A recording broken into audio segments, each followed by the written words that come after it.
Cultura e Saber volta a falar direto de Sorocaba. Estamos na Biblioteca Municipal, junto ao bairro Alto da Boa Vista, no Paço Municipal. Uma biblioteca riquíssima, com inúmeros títulos e como nossa convidada, Cacau Braga, escritora e produtora multicultural. Cacau, As Emas Não Voam. Um livro que já chega premiado por Paulo Gustavo, pela Lei Paulo Gustavo. Como um livro de quadrinhos, como você decidiu escrever esse livro e por que ele recebeu o prêmio? Então, o livrinho Emas Não Voam, ele veio de tirinhas que eu comecei a publicar na internet, né? Eu comecei a fazer essas tirinhas, na verdade, acho que antes da pandemia, eu já tinha feito elas, algumas delas em folhas e tudo mais. E aí eu arrisquei, né? Porque, assim, tirinha é uma linguagem muito específica e eu nunca tinha experimentado fazer, né? É bem diferente de escrever um livro ou de escrever uma letra de música, das coisas que eu já tinha experimentado. Você tem que ser muito mais objetivo, você tem que ser muito mais conciso, você tem que passar uma mensagem em pouco tempo e você tem que desenhar, coisa que eu também nunca tinha experimentado fazer.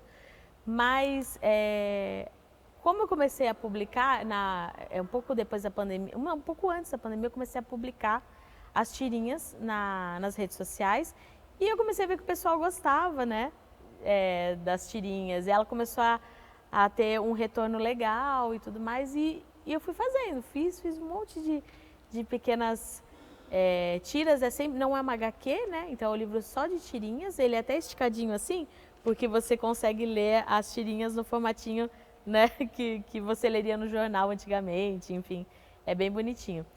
E como saiu também na internet, né, nas redes sociais você vai passando e vai vendo os quadros, né, então ele sai no mesmo formatinho. No livro tem um pouco de diferença do que você vê nas redes sociais, porque algumas tiras eu coloquei em página inteira, a gente mudou um pouco a ilustração, mas foi um desafio para mim, porque a linguagem era diferente e eu queria experimentar. E eu não sou desenhista, né, profissional, não sou. E eu tive que montar os personagens, eu que desenho tudo, eu que desenho e eu Mas que você fez faço. algum curso para Não desenho? fiz, não fiz. Eu fiz quando era criança só. Não fiz. Você pode ver que a Ema, o passarinho, o Mano, né, que são os 3 personagens do livro, eles são traços simples, né? Eu falo que eu fiz da forma como eu achei que ia ficar bacana e bonita. E ela é muito expressiva, ainda assim, a Ema ela só expressa todas as emoções pelo olhinho dela.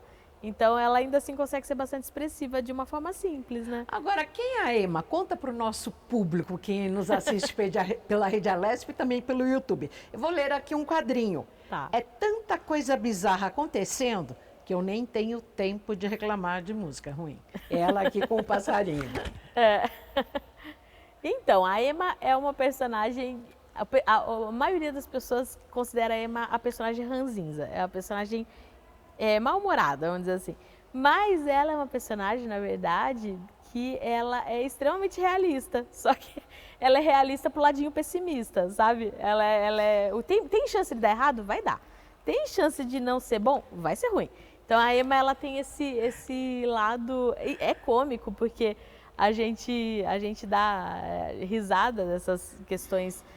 mas ela está sempre criticando a nossa sociedade, ela vê o humano de fora, né? Então ela tem aquele olhar para a humanidade. O humano nas tirinhas representa toda a humanidade, então ela vê o humano de fora, com a cabecinha de animal dela, de Ema, e ela é muito racional, muito pé no chão, sabe? Enquanto o passarinho, ele é aquele avoado, é aquele otimista, mas é aquele otimismo cego, né? Aquele passarinho, para ele tudo vai dar certo, para ele tudo é tranquilo. E a Ema é muito direta, né? Que nem nesse quadrinho aqui. Uma pessoa fala, vou embora. A Ema fala, tchau. A pessoa fala, poxa, nem vai pedir para eu ficar. Ah, então fica, né? Já que é o que você quer, né? Sim. E aí tem continuação ainda dele. E sim, o humano ele dramatiza sempre, né, com a Ema. Então ele tá sempre fazendo um draminha com ela, sempre fazendo uma chantagem emocional e ela não cai. Ela é uma personagem meio que, nossa. E ela enxerga as coisas simples do dia a dia que a gente faz, né? De uma forma, ela enxerga e cutuca, né? Então as tirinhas, elas levam a gente a refletir um pouquinho sobre aquele comportamento ou aquela coisa que todo mundo faz. E quem ficou curioso com a continuação da história, eu sigo aqui. Então fica, vai. Assim também não quero. Mas se o objetivo é fazer cena, escreva um roteiro primeiro. Tá vendo? Ela corta, ela não venha fazer chantagem emocional comigo, né? A Emma, ela tem essa questão e sempre você vai pegar as pequenas críticas, né? Só que é legal porque as críticas vêm, sabe quando a gente zoa com a nossa própria cara e a gente para pensar depois? Esse é o objetivo. Agora, brincando com você, você está atrasada, hein? Quase 5 minutos, normal são 15 de tolerância. E o que você responde? Eu tolero você há anos. Então põe 15 nisso, né? Pra lá que tolero você há anos. Já passou esse tempo. Sim. E por que escrever sobre isso? Como que você teve a ideia de ter esse olhar para fazer a Emma e a Emma que faz tanto sucesso? E como é que foi ganhar o prêmio Paulo Gustavo? Foi muito legal ganhar o prêmio Paulo Gustavo, porque a Lei Paulo Gustavo, ela proporcionou, né, ela possibilitou que eu pudesse fazer o lançamento do livro, né? Que a gente sabe que hoje em dia fazer lançamento, publicar livros é sempre um desafio ali para os escritores. E aí a Lei Paulo Gustavo, ela deu esse amparo, eu consegui ganhar o prêmio e eu consegui fazer essa publicação tão bonita, que é a primeira publicação da Emma. Eu achei muito legal. A gente tentou fazer a versão dela em braille também, mas não deu certo, os testes feitos não deram certo, porque não ficava tão compreensível. A gente tentou fazer com que a pessoa conseguisse realmente compreender. E é ainda um objetivo meu, eu ainda quero conseguir fazer isso acontecer. Mas, por enquanto, a gente conseguiu fazer o livrinho da melhor forma possível, colocamos ele nas redes sociais, então você consegue acompanhar a Emma nas redes sociais com @emasnãovoam. E aliás, esse título é porque as emas não voam mesmo, né? Elas são aves que não voam. Eu acho muito engraçado porque por si só isso para mim já é engraçado, porque ela é um bicho enorme com asa e não voa. Então, e ela se lamenta muito nas tirinhas. Ela se lamenta, não, ela tem essa questão nas tirinhas dela não voar, né?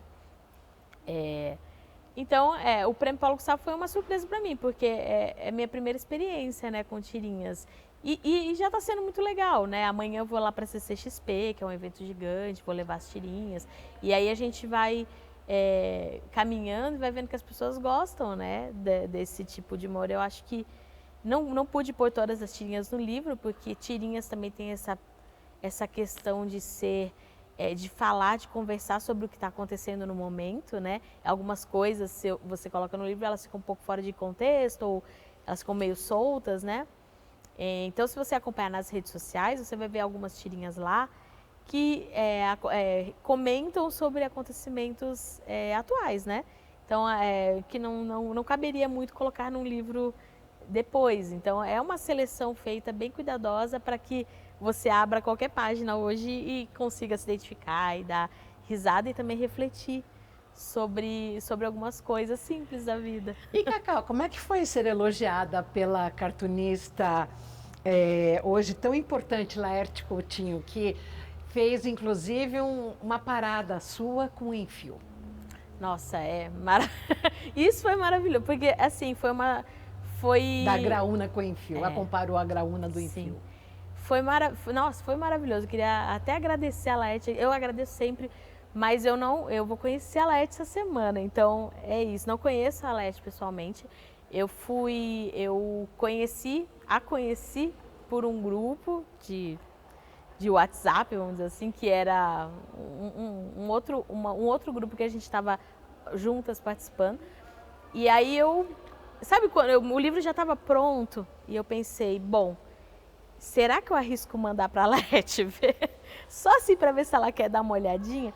E ela, muito generosa, muito, muito querida, falou, não, manda pra mim, eu mandei, né, eu não a conhecia, ela falou, não, manda pra mim, eu quero dar uma olhadinha. E aí ela viu e fez esse blurb tão lindo atrás do livro, que eu fiquei super honrada, né, fiquei, claro, da semana que ela estava lendo meu livro, fiquei super nervosa a semana inteira, até ela responder, porque eu sou muito fã da Laete e essa é uma referência para mim, com certeza. Ela falar da Graúna, então, foi maravilhoso, né? Porque a Graúna também tem tudo a ver com a Ema.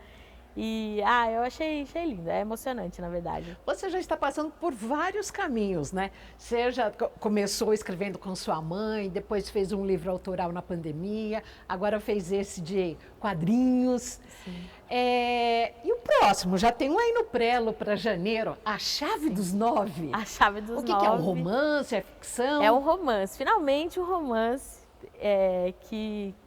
meu primeiro romance, né, na verdade, porque os outros não são outras linguagens, né? E esse romance, ele é um livro jovens adultos, tem mais ação, ele é um livro mais rápido, de leitura rápida, capítulos curtos, apesar dele ser mais longo, ele é um livro que é para você sentir a ação, o mistério, né, voltado para jovens adultos. É uma experiência que eu tive. Esse livro, ele ganhou a Leão de Blanc, então ele está sendo publicado pela Leão de Blanc, também saindo pela editora Codal. É uma experiência muito gostosa, diferente para mim, porque é uma linguagem que eu adaptei um pouco, porque eu acredito que no Durante, por exemplo, eu falo não sei, minha linguagem é outra. A do Durante e da Chave dos Nove, eu usei uma linguagem diferente, porque o público era muito diferente também. Eu senti que o Durante era para pessoas mais velhas um pouco, adultos, talvez a galera que curte mais poesia, enquanto a Chave dos Nove é um livro para uma garotada que está começando a ler, que está começando ou a garotada que já gosta muito de ler livros jovens adultos, que tem esse ritmo diferente de leitura. E eu gostei muito de fazer isso, de experimentar esse ritmo diferente de escrita também, e experimentar temáticas diferentes também, porque as preocupações de um adolescente são um pouco diferentes das preocupações de um adulto, apesar de hoje as coisas se misturarem bem, porque eles se preocupam com tudo, que eles são muito antenados, eles sabem de absolutamente tudo. São muito adultizados, né, muito os adolescentes? Infelizmente, porque, né, a gente quer curtir mais adolescência. Eu curti muito minha adolescência, eu me gabo de ter curtido minha adolescência, porque eu tinha banda, eu tocava, eu curti minha adolescência. Mas eu vejo muitos adolescentes não curtindo hoje a adolescência, né, e muitos se abrigam nos livros, nas histórias, na ficção, no cinema. É importante, é muito importante esse contato com a arte agora nessa fase. Então eu me preocupei muito com isso, nas temáticas que eu trazia, na relação entre os personagens, e na linguagem que eu queria realmente abraçar Foi um livro muito mais trabalhado para atrair essa geração. Eu nunca faço um texto, e isso é muito de mim mesmo, eu nunca faço um texto pensando num público-alvo específico. Eu deixo o texto fluir, mas depois dele pronto, quando eu fui revisar e quando eu fui pensar nesse público-alvo, aí sim eu pensei, gente, olha, ele tá a cara desse público, ele veio para esse lado. Eu acho que também pela idade dos protagonistas, pela idade dos personagens, né? Naturalmente eu fui para essas temáticas e para esse diálogo com pessoas mais jovens e pessoas que... E aí eu fui vendo, eu sempre acompanho o que eles leem também. Eu leio também, eu sou consumidora de livros jovens adultos, de livros adultos, eu leio de tudo, né?